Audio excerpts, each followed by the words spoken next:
والاهلي بقى عامل توأمه مع بتروجيت واحنا مش عارفين ولا ايه؟ هي بتروجيت بقى كوبري للنادي الاهلي؟ ما انا عاوز افهم بس ايه الصفقه اللي بتخلص في يوم وليله دي؟ يعني الاصابه تحصل لبالعمري بالليل والاهلي يمضي معاه الصبح مع محمد توفيق او توفيق محمد، حاجه من الاتنين يعني، اسمه ايه، توفيق محمد، في يوم وليله.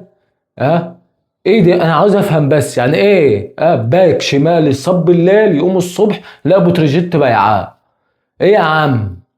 لاسلكي هو ولا ايه؟ أنا مش فاهم في ايه. والله اصابات بقى المغاربه بالنسبه للنادي الاهلي ده، الاهلي بياخد كل مره واحد. يعني اشرف داري قال لك بس نجم الدفاع هو ده اللي هيغير التاريخ، ام الصاغ جابوا بالعمري لسه بيشم نفسه وهنبدا. اما الصف ماتش ود قبلها بقى يحيى عطا الله، اهم حاجه يحيى ده كان بيقول عليه نجم، هو السبب في الخساره في مباراه السوبر الافريقي بيننا وبينهم. الحمد لله يعني ان هو غلب. قبلها برضو رضا سليم. فايه حوار اصابه المغاربه مع النادي الاهلي؟ انا مش عارف. الاهلي كل ما يجيب لاعب من المغرب بيصاب، يجيب لاعب من المغرب بيصاب، يجيب لاعب من المغرب بيصاب، كله بياخد بالدولار. يعني هو ويا ريت عارفين يبيعوه. يعني اشرف داري مش عارفين يبيعوه، يحيى برضك مش عارفين يبيعوه، رضا سليم مش عارفين يبيعوه، بالعمري هيصابوا هيقعد دلوقتي 6 7 شهور. ايه الحوار بقى؟ خلينا نتكلم كمان ان الاهلي خلاص خلص صفقة محمود صلاح من نادي غزل المحل. غزل المحله كان طالب فيه 50 مليون والاهلي كان متمسك انه يديله مبلغ اقل.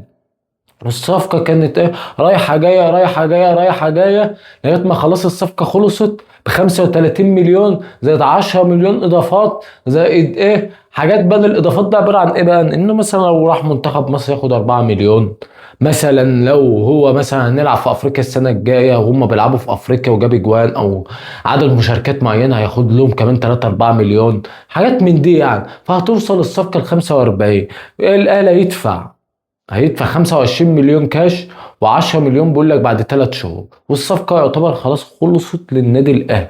اول يعني من الصفقات اللي الاهلي بيجري عليها بقاله فتره، ويعتبر محمود صلاح خلاص الموضوع منتهي وبقى في النادي الاهلي. كمان اكرم توفيق خلاص مضى مع النادي الاهلي بعد ما شمال النادي النادي القطري خلاص يعني يعتبر مشاه، ويعتبر هو دلوقتي لاعب فريق الاهلي مضى معاه لمده 3 مواسم وراح المعسكر وبتاع النادي الاهلي. والاهلي كان بيجري على لاعب نص ملعب رقم 6 بعد ما مشى ديانج، وقعد بيحاول يجيب واحد من الكاميرون، يجيب لاعب من هنا يجيب لاعب من هنا، وبسبب ان اشرف داير مش عارفين يمشوه، مش عارفين يضيفوه في القايمه.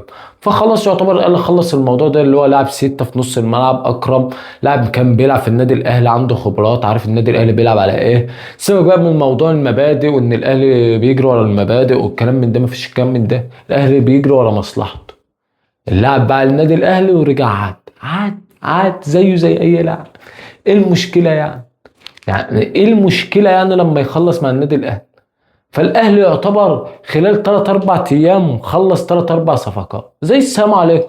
يعني محمود صلاح خلاص في النادي الاهلي، توفيق محمد دي في النادي الاهلي خلاص باك شمال، كمان خلاص بيخلصوا مين، اكرم توفيق لاعب 6 في النادي الاهلي. كل ده وعاملين معسكر في اسبانيا خلاص. بيقول لك كمان ان المباراه الاهلي وبرشلونه هيتذاع على قناه اون سبورت. الاهلي بيدخل فلوس يا باشا، عارف بيدخل فلوس ازاي؟ بيلعب مباراة مع الاهلي وهيجيب منها عائد مالي كمان. انتوا متخيلين؟